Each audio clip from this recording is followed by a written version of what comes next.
This is the West Virginia Soccer Association Beyond the Pitch podcast on the WVSA Digital Network.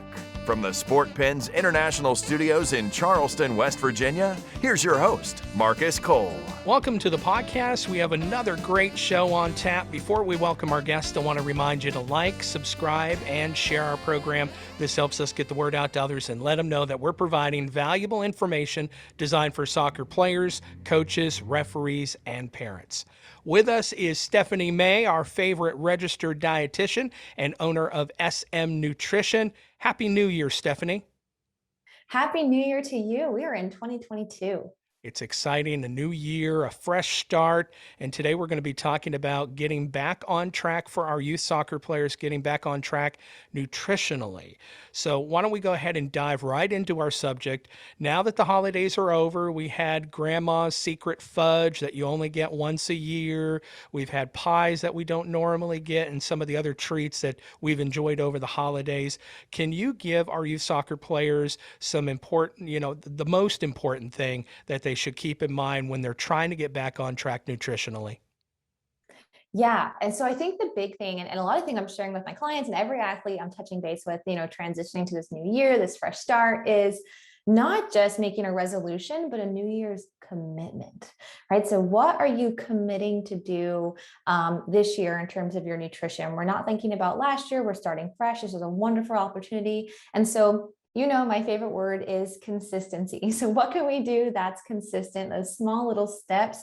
And so first and foremost, one really easy thing is hydration. What can you do to stay on top of, just sipping water throughout the day? One thing I do, I always keep my water bottle close by. It's never too far away. It's always kind of right next to my computer or whatever I'm working on. So it's always in my sight. It's not in my backpack. It's not on the floor, right? It's right there. And especially with soccer players and when you're at school or if you're in the car, keep it close by. Can you put it on your desk when you're at school? So you're reminded to take sips during class, or can you give yourself a challenge? I was actually working with an athlete last week who's been struggling with hydration. And so one of her goals is the beginning of every class, she's going to take 5 to 10 big sips, right? Just kind of getting in that habit of, oh yeah, I should be drinking water and just reminding herself. So that's definitely a big one is being consistent. And then with your hydration, the second tip is just having a game plan. Can you take 5 minutes before bed, pack a pre-workout snack for, right after school before practice, pack a recovery snack, and just have a plan for during the day. You never want to leave yourself stranded without fuel. I think that's the worst thing you can do in terms of your performance, because if you're hungry, you're not focused, you're not ready to go, you're not energized. And so it's really important that you're consistent with that snack as well. And then lastly, heading into the new year, listen to your body. If you are hungry, eat something, right? So often we think, oh, it's a new year, I need to be healthier, or eat clean, or all those fad words that we hear going around. The most important thing that you can do and the best thing that you can do for your performance and your training and for school is to really just listen to your body. If you're hungry 30 or 40 minutes after eating lunch, it's time to upgrade that lunch. Maybe that lunch should be a little bit bigger. Or if you are hungry before practice, have a snack. That's your body conversing with you and letting you know, like, hey, I need more fuel. Excellent. We're in this period where we don't have a lot of sun available to us. We are dealing with cold weather days. Do players need to load up on specific foods for certain vitamins during this period of time when they're not getting that sun and it is cold outside? Definitely. So one vitamin that I always check in on during the winter is vitamin D. It's so crucial to your muscles and your bone health and really that bone strength. I mean, you are in this period now as a younger athlete to build that bone mass. And so really you stop developing that bone mass or that bone density to your mid to late 20s. So right now, around 18 or younger is when you can really supercharge your bones and make them as strong as they can before, you're set for the rest of your life. So doing everything you can now is so, so important. And vitamin D is a big part of that because it helps your body not only absorb calcium, but utilize calcium for bone remodeling and bone strengthening and preventing injuries. So it's really, really important. But the question is, kind of relaying back to your question, where do we get vitamin D? The sun. And so during the winter, so many of us are inside, we're wearing jackets. If we do go outside, it's not very sunny, it's cloudy. If you're in the north, it's snowy. If you're up in the mountains, it might be snowy or foggy. And so that sun just isn't getting to you as strongly as it would in the summer. In the summer and maybe spring and even early fall, 15 to 30 minutes of sun exposure is really all you need for your skin to make vitamin D, which is wonderful. But in the winter, we just don't get that. So we want to look at some food sources a little bit more. And actually, a few years ago, the food labels changed. And so you will look at the back, you can see the percent of vitamin D in that serving of food, which is really, really handy when you're trying to boost that vitamin D in your foods. And so a lot of foods are actually fortified with vitamin D now. So orange juice, milk, tofu, cereals, all sorts of things have a lot of vitamin D in it, which is really helpful when so many of us just don't get enough during the year. That's very important. Um, One question that we get a lot from our youth soccer players, and I know I get asked this a lot, and they say, next time you talk to Stephanie, can you ask her about this? They don't like to eat breakfast for a variety of reasons. Sometimes it's a time issue. Sometimes it's I wake up, I put my clothes on, and I head to school. I'm not in the mood for breakfast. Can you talk to us and give these people some tips on how they should handle that and kind of help them in this area?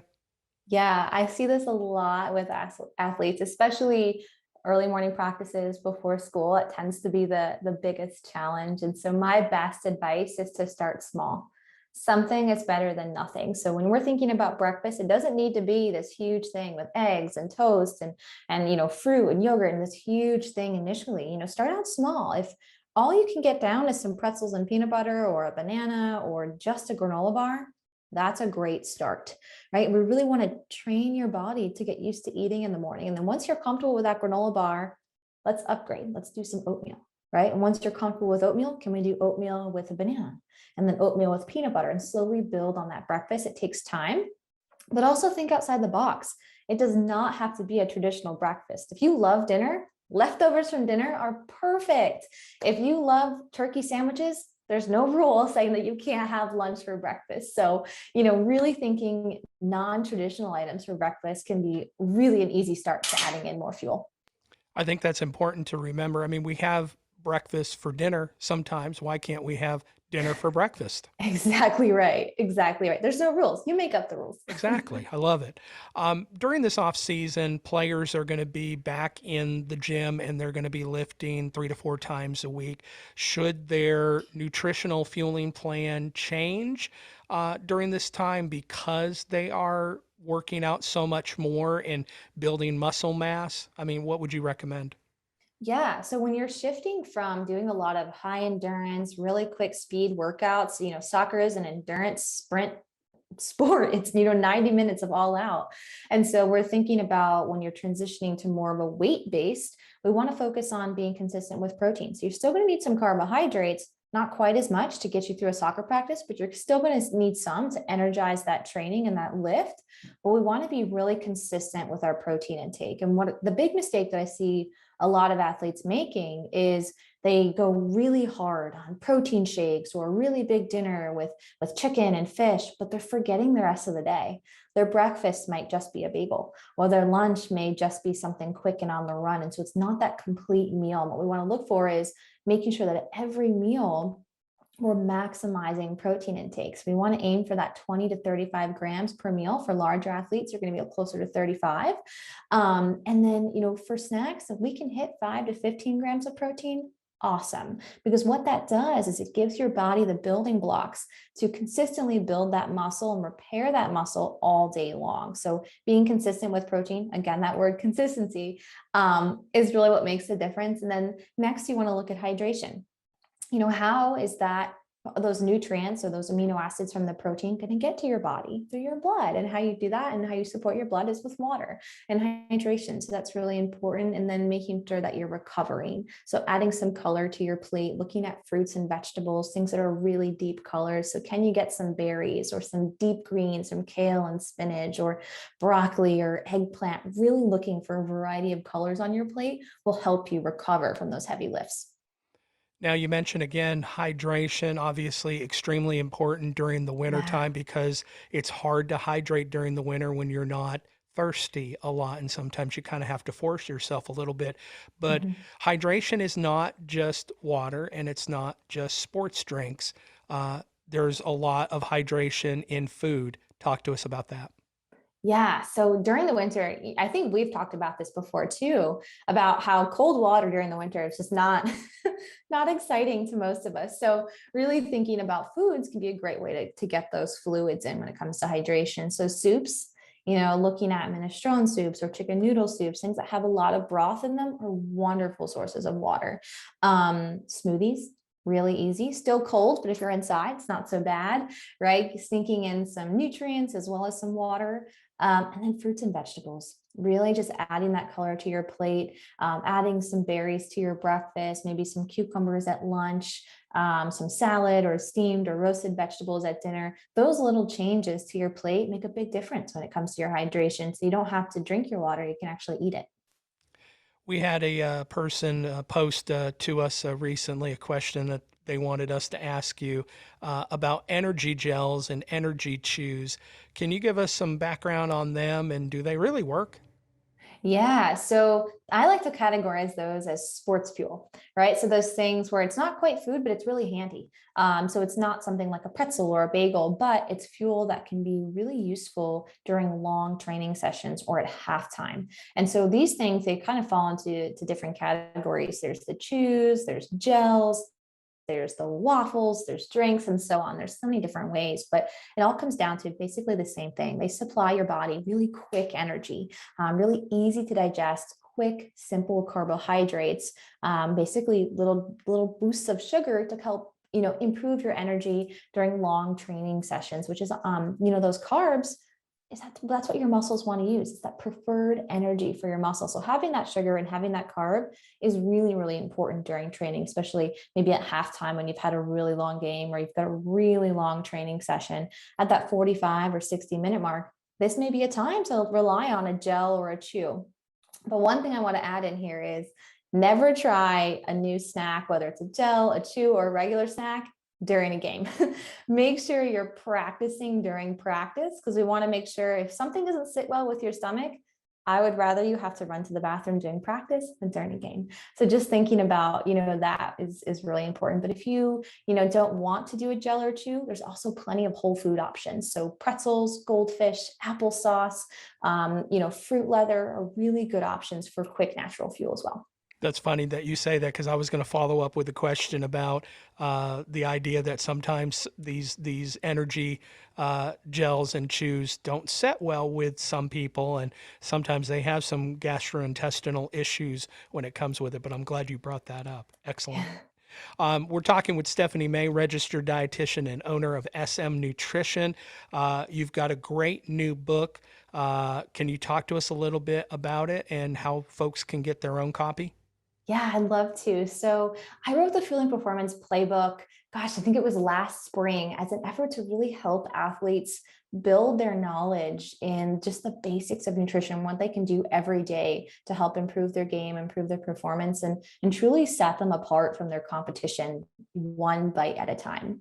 So this playbook is actually an ebook. So you can go right to my website, smnutritionrd.com, and download it immediately. And you will have 70 plus pages that walk you through the different steps of nutrition, everything from pre-workout, mid-training, carbs, protein, and there are some recipes in the back as well to kind of get you started. And the feedback I've gotten so far from the playbook is that it's really easy to follow, but it's really helpful just because it's just some of those basic principles where you can Google, but there's so much out there and so much wrong information that it's just one little concise package to really help you focus on your fuel. That's the one thing that I liked about the book is that it was very simple. You weren't using registered dietitian talk, and you weren't talking at us, you were talking to us. And Yeah. it's just very simple, very easy to follow, lots of great examples too, which I think is important in the book. great book. We here at West Virginia Soccer Association encourage folks to go ahead on out and get the book. smnutritionrd.com is where you can get it. Stephanie is a wonderful follow on social media. She has so many great posts, lots of great information. She's even on TikTok, and bless her heart, she does her best on TikTok. Tell us where we can find you. Sure. So on Instagram, it's fueling.highschool.athletes, and TikTok, it's fueling.hsathletes, both full of lots of great information. If you ever have a question, please don't hesitate to just send me a message, and I'm happy to chat about anything I can help you with. Awesome. Thank you so much, Stephanie May, registered dietitian and owner of SM Nutrition. We appreciate you coming back on the program here in the new year and talking with us. We appreciate it. Thanks for having me. And thank you for listening to the podcast. Remember, make sure you like, subscribe, and share our program, and we'll see you next time. Thank you for listening to the West Virginia Soccer Association Beyond the Pitch podcast. You can catch a brand new episode every Thursday morning here on the WVSA Digital Network, or find us on our social media platforms at WV Soccer. Copyright 2022. All rights reserved.